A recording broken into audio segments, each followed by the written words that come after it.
তার সঙ্গে কলা খাবে। হেলদি বাবা আমি ক্লাসের মধ্যে খেতে লাঞ্চ টাইমে সব খাবারই ঠিক আছে, ফ্রুটস থেকে শুরু করে তোমার। কিন্তু রিনি এখন বাড়িতে নেই, ও গেছে ও একটা স্পেশাল। হ্যাঁ, এদিকে বাড়ির খাবার কিন্তু ঝাল লাগে, বাইরের খাবার ঝাল লাগে না, তাই in a quarter mile.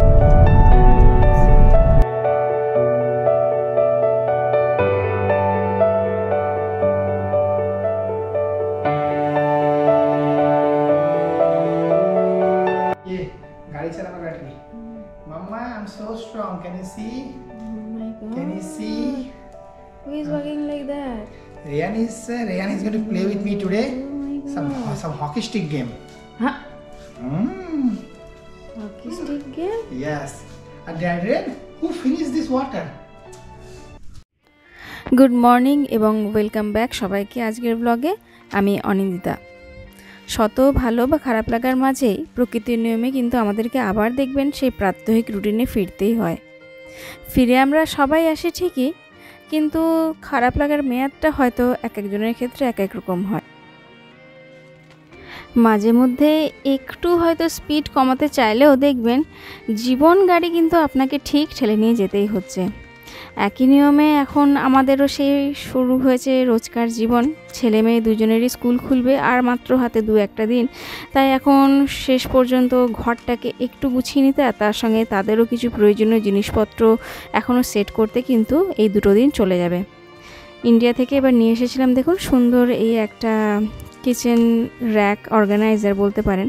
তো কিচেনের র্যাকটা অনেক দিন ধরে বেশ কিছু জিনিস একটু অবিন্যস্ত হয়ে গেছিলো, সেগুলোকেই এই র্যাকটা দিয়ে এখন একটু শুধুমাত্র নিট অ্যান্ড ক্লিন করে নেওয়া। মানুষ তাহলে টাকা দিয়ে কিনবে কেন? টাকা দিয়ে রাখছে, ওরা আবার ইন্স্যুরেন্স নিতে হবে বলছে, বুঝলাম। আর এই ব্যাংকে যে অ্যাপয়েন্টমেন্ট নিয়েছিলাম ওতে নেই, এটা নেই, অন্য অ্যাকাউন্টে আছে। কল করলাম, অ্যাপয়েন্টমেন্ট নিতে হবে, অ্যাপয়েন্টমেন্ট সিস্টেম অ্যালাউ করছে না। কল করলাম, কলে ঢুকো বলে কলটা তুললো না, এটা নেই। গোটা আমেরিকা জুড়েই এই প্রায় বলতে পারেন এই সপ্তাহ বা তার আগের সপ্তাহ জুড়ে সমস্ত জায়গার স্কুলগুলো কিন্তু খুলে যাচ্ছে। আর সেই উপলক্ষে এখন চারিদিকে চলছে বেশ কিছু ব্যাক টু স্কুল ডিসকাউন্ট। রনর রুমটা অনেক দিন ধরেই খালি পড়ে আছে, আর ওর বায়না ওর রুমটাকে এবার একটু ফার্নিচার দিয়ে ভরতে হবে। জানি না ও কতটা সেগুলো ব্যবহার করবে বা কতটা আলাদা এখন শোবে, কিন্তু যেহেতু দিদির রুমে ফার্নিচার আছে তাই এখন বায়না ওর রুমের ফার্নিচার চাই। তাই ইন্ডিয়া যাওয়ার আগেই ভেবেছিলাম যে ফার্নিচারগুলো একটু দেখে নেব, কারণ সেই সময় ওই জুলাই মাসের কিছু, যেখানে 4 জুলাই মানে ধরুন ইউএসের যে ইন্ডিপেন্ডেন্স ডে, সেই সময়কার কিছু ডিল চলছিল, কিন্তু আর সে সময় আসা হয়ে ওঠেনি শেষ মুহূর্তে। তাই দেখলাম যে এখন বেশ সুন্দর এই ব্যাক টু স্কুল কিছু ডিসকাউন্ট চলছে জিনিসপত্রের ওপর, সেগুলো দেখতেই আজকে চলে এলাম আমাদের সামনের যে ফার্নিচারের দোকানটা সেখানে।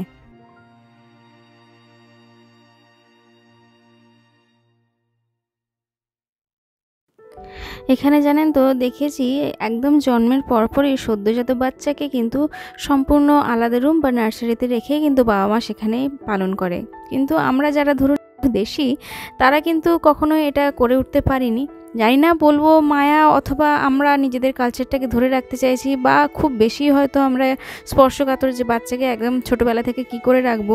কিন্তু কোনটা ভালো কোনটা খারাপ জানি না, তবে এদের নিয়ম মেনে চলে কিন্তু বাচ্চারা যেটা বলে ছোট থেকেই নাকি স্বনির্ভরশীল হয়। জানি না বাবা মার থেকে আলাদা শোয়াটা কতটা বাচ্চাকে স্বনির্ভরশীল করে তোলে, তবে যাই হোক আমরা সেই ধারাটা মানিনি এতদিন। কিন্তু এবার মনে হচ্ছে রণ যেহেতু কিন্ডার গার্ডেনে যাচ্ছে, 5 বছর বয়স হলো, ওরও হয়তো এবার থেকে একটু নিজের রুমে আলাদা শোয়া উচিত। যদিও বললাম আমরা চেষ্টা করছি, কিন্তু রণ কতটা শোবে জানি না, কারণ যখনই ওকে একটা কথাই বলা হচ্ছে যে ঠিক আছে ফার্নিচার তোমাকে কিনে দেবো কিন্তু তোমাকে আলাদা শুতে হবে, তার কিন্তু একটাই বায়না যে ঠিক আছে আমি আমার রুমে শোবো কিন্তু মাকে আমার সাথে শুতে হবে। বিছানায় তোর থেকে তো টাইগারটা বড়।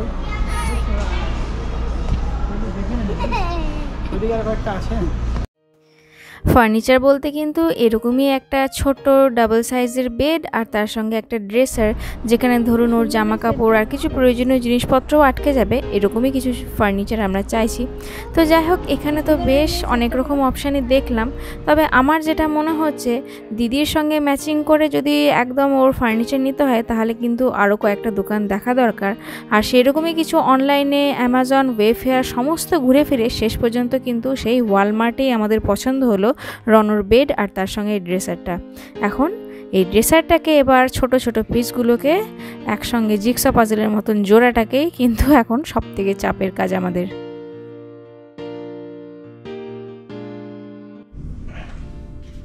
আর একটা পাল্লা হবে বুঝলি?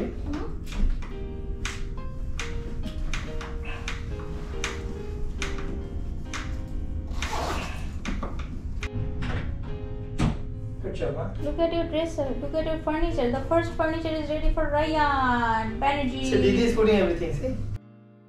রনোর রুম সেট। এবার যেটা নেক্সট এরপরে আমরা করি সেটা হচ্ছে রনো আর রিনি দুজনেরই কিন্তু স্কুলে একটা মিট দ্য টিচার্সে গেছিলাম আমরা। এটা আগেই আপনাদের বলেছিলাম। মিট দ্য টিচার্স মানে স্কুল ঠিক শুরু হওয়ার আগে একদিন গিয়ে আপনি স্কুলের টিচার, তার সঙ্গে ক্লাসরুম, স্কুলের জিম সমস্ত কিছু দেখে আসতে পারেন। আর তারই সঙ্গে ওদের যে এবার থেকে স্কুল বাসে ধরুন ওরা যাতায়াত করবে, তার জন্য স্কুল বাসের একটা নির্দিষ্ট আইডি কার্ড, তার সঙ্গে আবার কিছু জিম ইউনিফর্ম যেগুলো আমরা অনলাইনে অলরেডি আগে কিনে ফেলেছি সেগুলোই কিন্তু আজকে কালেক্ট করার দিন ছিল। রিনির তো এটা স্টুডেন্ট লাইফের বলতে পারেন দ্বিতীয় ধাপ। এবারও এলিমেন্টারি স্কুল থেকে যাচ্ছে মিডল স্কুল। 6, 7 আর 8 এই 3 বছর কিন্তু এখানে মিডল স্কুলে যায় ওরা। এলিমেন্টারি স্কুলের থেকে স্কুলটা একদম সম্পূর্ণ চেঞ্জও হয়ে গেছে, এবার এটা সম্পূর্ণ একটা নতুন স্কুল। আর এখানে শুধুমাত্র এই 3টে গ্রেডই পড়ানো হয়। আর এটাকে স্কুল না বলে তো ছোটোখাটো কলেজ বা ইউনিভার্সিটি বলা ভালো, এতটাই বড়। তবে হ্যাঁ, এটাও ঠিক যে ইউএসএ জুড়ে যে সমস্ত স্কুল রয়েছে স্ট্রাকচার কিন্তু সেই একই রকমের, কোথাও কোনো রকম কিছু আলাদা দেখলাম না। যেমন বিশাল বড় জিম, তেমনি বিশাল বড় লাইব্রেরি, তেমনি ক্লাসরুম, সমস্ত কিছু একদম হাইফাই। রিনির স্কুলে যেদিনকে মিট দ্য টিচার ছিল ঠিক তার পরের দিনে গেছিলাম আবার রনর স্কুলে ওর ক্লাস টিচারের সঙ্গে দেখা করার জন্য। আর এই দিনে কিন্তু রনর ক্লাসে যে সমস্ত স্কুল সাপ্লাইসগুলো কেনা হয়েছিল সেগুলো কিন্তু একবারে স্কুলে দিয়ে চলে এলাম। আর রনও কিন্তু ওর নতুন টিচারের সঙ্গে মিট করতে পেরে ভীষণ খুশি। আর এই স্কুলটা কিন্তু ওর জন্য একেবারেই নতুন। গত বছর ও যে স্কুলে ছিল সেই স্কুল কিন্তু এটা নয়, এটা সম্পূর্ণ নতুন আর একটা স্কুল।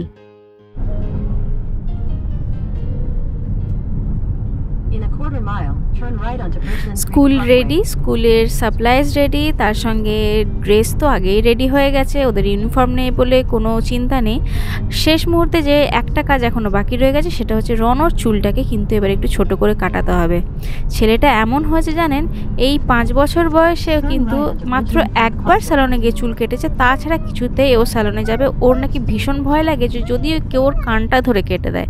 তাই অগত্যা বাড়িতে আমাকেই এতদিন ধরে নাপিত হতে হতো, কিন্তু এবার কোনো রকমভাবে আর ছাড়াছাড়ি নয়, ওকে জোর করে বলতে পারেন খানিকটা লোভ দেখিয়ে, সেই কিন্ডার জয়ের লোভ দেখিয়ে এখন আমরা নিয়ে যাচ্ছি ওকে স্যালনে, দেখি যদি ওর চুলটা কাটাতে পারি।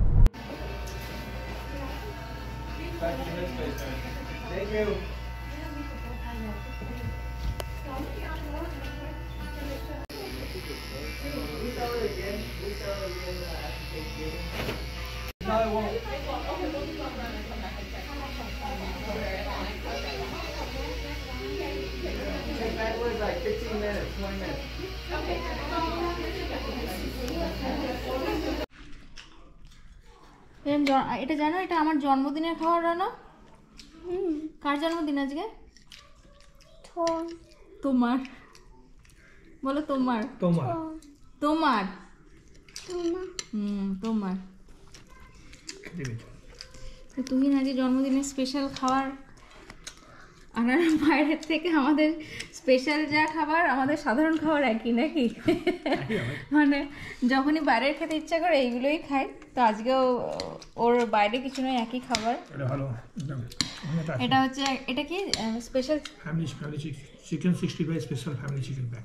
ওকে, এটা হচ্ছে চিকেন 65 স্পেশাল বিরিয়ানি, এটা ফ্যামিলি প্যাকে আনানো হয়েছে। তার সঙ্গে এটা হচ্ছে ওর সঙ্গে ফ্যামিলি প্যাক এক্সট্রা দেয়। এটাও চিকেন 65, এটা হচ্ছে চিকেন 5555, এটা হচ্ছে চিকেন 555। এখানে এগুলো অলরেডি আমরা আগেই টেস্ট করেছি, আর এই চিকেন 555টা খুবই ভালো লাগে না খেতে, সেজন্য আবার আমরা এটা আনিয়েছি। এটাও রিনিরও খুব ফেভারিট, যদিও এখন রিনিকে আমরা মিস করছি, তাই তো চলছে খাবার এখন জন্মদিনের ঠিকই, কিন্তু রিনি এখন বাড়িতে নেই, ও গেছে ও একটা স্পেশাল কাজে, মানে পড়াশোনা সংক্রান্ত একটা কাজে বন্ধুর বাড়িতে গেছে, সেখানে গিয়ে ওরা প্রজেক্ট করছে। বলো। হ্যাঁ, ও ট্রেলনি করছে, হ্যাঁ। আর এই খাবার দাবার এসছে, এখন আমরা খাচ্ছি সবাই মিলে দুপুরের খাবার। আর এখানে কিন্তু বিরিয়ানির সঙ্গে রায়তা আর তার সঙ্গে এখানে রসম, দুটোই ফ্রিতেই এখানে পাওয়া যায়। আর তার সঙ্গে আরও একটা জিনিস আনানো হয়েছে, যদিও আমি সেটা এখন বলবো না কি, কারণ ওটা রাত্রেবেলার জন্য রেখে দেওয়া হলো। এখন যদি ওটা বলি তাহলে রণ ওটার উপর ঝাঁপিয়ে পড়বে। তো সেটা হচ্ছে এখানে কিছু চিকেন চাউমিন নুডলস আনানো হয়েছে, ওটা ডিনারের জন্য। তো যাই হোক, এখন এই জন্মদিন এভাবেই কেটে যাচ্ছে, খাওয়া দাওয়া করে। আর তো স্পেশাল কিছু করার নেই। আর রনও ঝালটা এখন আর ঝাল লাগছে না, বল বাবা? কালকে থেকে শুরু হয় না। হ্যাঁ, এদিকে বাড়ির খাবার কিন্তু ঝাল লাগে, বাইরের খাবার ঝাল লাগে না, তাই না বাবা? তুমি একটু ইয়োগার্ট নেবে, ভালো খেতে, এটা একটু খেয়ে দেখো এটা, তাহলে ঝালটা। আমি মামা হুম, ইয়োগার্ট আমি তো বললাম এটা কম ঝাল, এটা দিয়ে এটা কম ঝাল। ইয়োগার্ট দিয়ে একটু এতে দেবো, রাইসে দেবো, খেয়ে দেখ এবার, দেখ ভালো লাগবে। হ্যাঁ, can you put the egg out of the egg? Egg খাবে না কেন? I mean yolkটা। ও ইয়োগটা খাবে না, আচ্ছা বেশ, আমি বার করে নিচ্ছি, খাও। আরও একটা কাজ যেটা বাকি ছিল সেটা ছিল এই স্ন্যাক বক্সটাকে এবার ফিল আপ করা। বাচ্চারা দুজনেই কিন্তু স্কুলের যে লাঞ্চ নিয়ে যায় তার কিছুটা অংশ আমি রান্না করলেও বাদবাকি যে খুচখাচ জিনিসগুলো তারা কিন্তু এই স্ন্যাক্স থেকেই নিয়ে যেতে পছন্দ করে। তো সেই কারণে কস্টকো থেকেই ম্যাক্সিমামটা এনে কিন্তু পুরোটাকে ফিল আপ করা হয়েছে। কিছুটা কেক, কুকি, জুস, তার সঙ্গে গামি, নানান রকম জিনিস দিয়ে ভরা আছে। তো রিনির এটা খুব পছন্দের কাজ, তাই রিনিই আমাকে হেল্প করলো এটা সেট করতে। স্কুলে কি স্ন্যাক্স খেয়ে থাকবে শুধু? হ্যাঁ, মেন লাঞ্চ খাবো তো। কিন্তু রিনি এবার থেকে মিডল স্কুল, হ্যাঁ সব শেষ করে আসতে হবে, হ্যাঁ। নাহলে টিচার টিচার বলেছে না, তার সঙ্গে কলা খাবে, হেলদি। হ্যাঁ, স্ন্যাক্স শুধু ওই প্রত্যেকদিন কলা, খুচখাচ খেলে হবে না তো বাবা, হেলদিও খেতে হবে। অরেঞ্জ আছে, স্ন্যাক নেই আমার স্কুলে। স্ন্যাক্স না থাকলেও অরেঞ্জ আছে, অ্যাপেল আছে। ওই বাবা সময় আমি ক্লাসের মধ্যে খেতে পারবো না। না ক্লাসে বলছে না, যখন লাঞ্চ টাইম হবে না, সেই লাঞ্চে খেয়ে নেবো, বলছি স্ন্যাক। না ওই লাঞ্চ টাইমে তাকা আমার দিকে, লাঞ্চ টাইমে সব খাবারই ঠিক আছে, ফ্রুটস থেকে শুরু করে মেন লাঞ্চ সবই কিন্তু শেষ করে আসতে হবে। আর এবার থেকে যদি এসে দেখেছি যে টিফিন বক্সে কিছু ফেরত এসছে, পরের দিন থেকে টিফিন বন্ধ, strict rule from the first day. মাথা নাড়াও বকের মতন, এইরকমই চলবে কিন্তু। আমরা তাহলে রেডি এবার নতুন একটা স্কুল ইয়ারের জন্য। শুধুমাত্র রাতটুকু যাওয়ার অপেক্ষা, আগামীকাল থেকেই কিন্তু দুজনের স্কুল শুরু হচ্ছে। আজকের মতন ব্লগটাকে তাহলে এখানেই শেষ করলাম। কেমন লাগলো ব্লগটা সেটা অবশ্যই কমেন্ট করে জানাবেন।